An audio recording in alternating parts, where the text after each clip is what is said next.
What you're not going to love is this injury update for the Phoenix Suns. The season starts a week from today.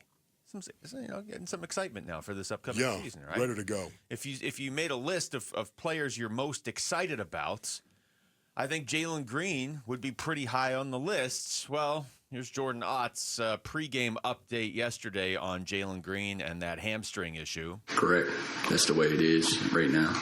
Well, that's him in response saying that Jalen Green is out for the season opener. He talked more about the hamstring. Jalen, the update there, he did re-aggravate in China, just the same hamstring.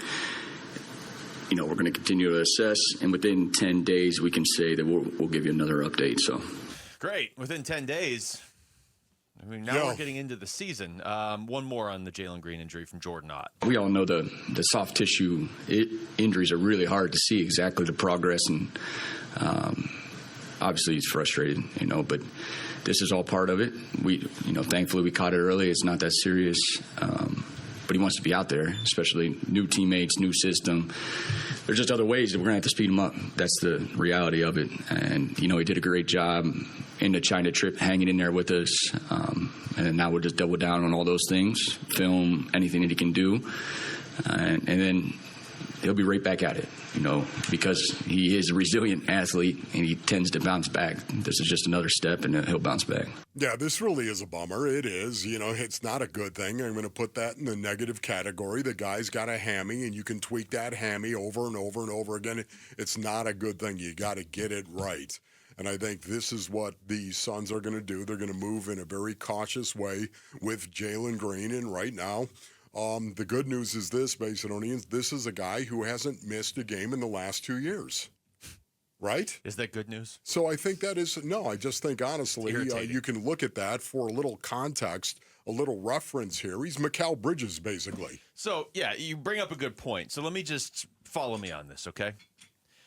Here's how many games Corbin Burns started the last few years before he got to Arizona, okay? Last year, 32. The year before, 32. The year before, 33. The year before, 28. The year before, 12, but that was 2020 when nobody played a lot. You're not going to do this. 32. The year before, 30. In other words, Corbin Burns doesn't miss starts. You're not going to do this, Luke. Until he gets to Arizona and has Tommy John. Jalen Green, last year missed 0 games. The year before missed 0 games. Okay. The year before missed 6 games. This is not an injury-prone guy. And he's already missing games. What's your point, Luke? I don't know what we did in this city.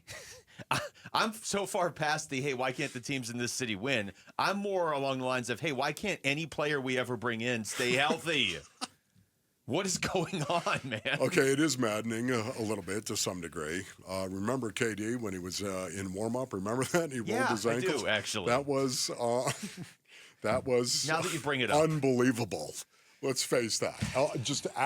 Admit it was unbelievable. Never seen anything like it. He actually played more than most of these guys. Or, I don't know, you draft Walter Nolan and he's coming out, he's opening his practice window in October. Yeah. Darius Robinson didn't get to play his first game till December. Like, what? Can we just have some players that, that they don't have bad luck when they start their careers? He was making his debut. Remember that? So he was coming back, and all of a sudden it was like, that was brutal. So I get your point. I'm not worried about Jalen Green. I am not. Mark Williams, on the other hand, there's a lot of room to be concerned, I would say, based on it. Yeah, that is a fair point. I'm more frustrated with the Jalen Green thing just because of the bigger picture. I'm not worried about it because this is a guy that doesn't miss games. I mean, you can look at that both ways. The way I just looked at it, it's maddening. It feels like something's like there's some sort of I don't know, push out there that no team from Phoenix can have success in 2025. But the big picture is Jalen Green is typically healthy. Mark Williams, well, here's the Jordan Ott injury update there. Mark's on pace. You saw him today. Now he's doing live. We said initially he was doing everything but live. Now he's doing live. So still the same goal. Be ready to go for opening night. He's trending in the right direction. So that's good that he's trending in the right direction. But with Mark Williams, there is a long injury history. So yes. You knew you were running a risk when you traded 2 first-round picks for him. So as you were watching the game, what were your thoughts in regard to what you were seeing in this preseason finale? My thoughts were, is Jared Butler the greatest scorer of all time? That was certainly one of them. My other thoughts were, it's going to be it's going to be a major storyline this season to see Kaman Malawach have a bad game and then bounce back with a good game, and just his growing pains, but also successes he's going to have this year. And I'm just really happy they traded up and got Rasheer Fleming where they did. Those are my takeaways. I know. You know what? Those two guys as well. I think this preseason has piqued my interest as to whether or not these guys are going to crack the rotation, if they can actually crack the rotation. I think Malawach has got to. I think because of Mark Williams and what is going on there. Now, I know you have some depth at the center position with Oso, of course, and, Nick Richards is a guy as well you have to think about. But, to me, I think Malawach is a guy that really has piqued my interest. He had a great game. Shot yesterday. 80% from the field, 17 points, 8 rebounds, 2 assists, 3 steals, 2 blocks. Yeah. It's pretty good, Just right? turned 19. Unbelievable. Yeah.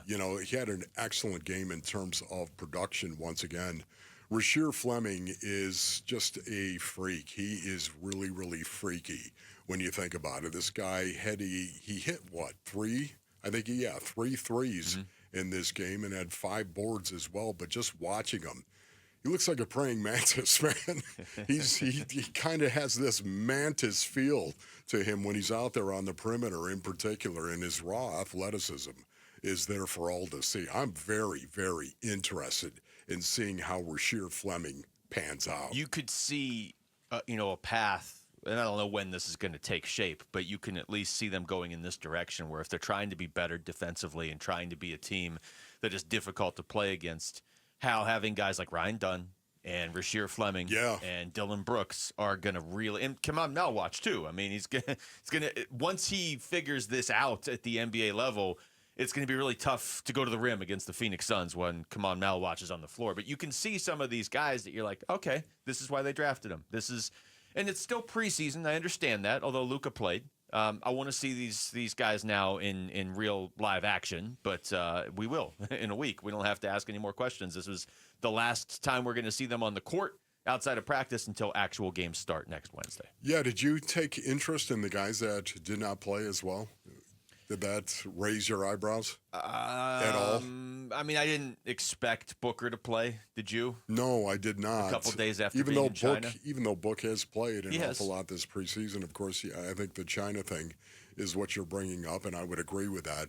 For me, it was Colin Gillespie as well. This is the fact he did not play sat him down a little bit. That means, to me, they're looking at him as an option and think he's going to get minutes in the rotation. That's what I think. That's what it looks like. I mean, if you want to go through the list of guys who didn't play, you're looking at Devin Booker, Royce O'Neal, Ryan Dunn, Dylan Brooks, Nick Richards, Oso, Grayson Allen, and then Colin Gillespie, and a couple guys who aren't going to play. But, I mean, those are guys who played last year either here or somewhere else that didn't play last night. So, yeah, I mean, if you're trying to project forward into that first game or the first couple games, those guys who didn't play last night are probably going to play a lot in the opener. And there's one thing that is clear based on what you've watched so far in preseason, and it has had different levels of success. Granted, I'll give you that. Yet at the same time, when you look at the effort on the defensive side of the floor, it's not even close. Yeah. It really isn't. This is going to be part of the culture of this team. The effort on the defensive end of the floor. You're either going to play defense or you're not going to play for the Phoenix Suns. Mm-hmm. I honestly think it's going to come down to that. As we see this team unfold, as we see this team develop through this season right now, I literally believe that if you can't play defense, I don't think you're going to be here. That's certainly the way Matt Ishbia framed it up at the end of last season, and you can understand why. I mean, if you're operating without the lofty expectations of, well, you got a big three, you better be in the NBA Finals, you can make more definitive declarations on how you're going to play. You can make a statement like that, even if you're just making it with your decisions of, if you're not going to play defense, you're not going to be here. Well, who's going to look and be like, well, you didn't play this guy, now you're not going to win the title. Yeah. You're not going to win the title this year anyway, so you may as well lay that foundation of, if you're not going to play defense, you're not going to be here. And there's going to be guys that are going to have different and varying degrees of success when it comes to the defensive end of the floor. Devin Booker, once again, I think he is a guy that can be a two-way guy. I think he is that guy. I think Devin Booker is a two-way guy. I think the problem is sometimes they're asking him to be like a four-way guy. Like they're inventing new things for him. And once to again, do. I'm not saying he's a lockdown defender. I am not saying that. But he will try on the defensive end of the floor. And when you score the ball the way he does, that will make you a two-way guy. Thanks for watching Wolf and Luke. Tap to see more and click the button in the middle to subscribe to Arizona Sports.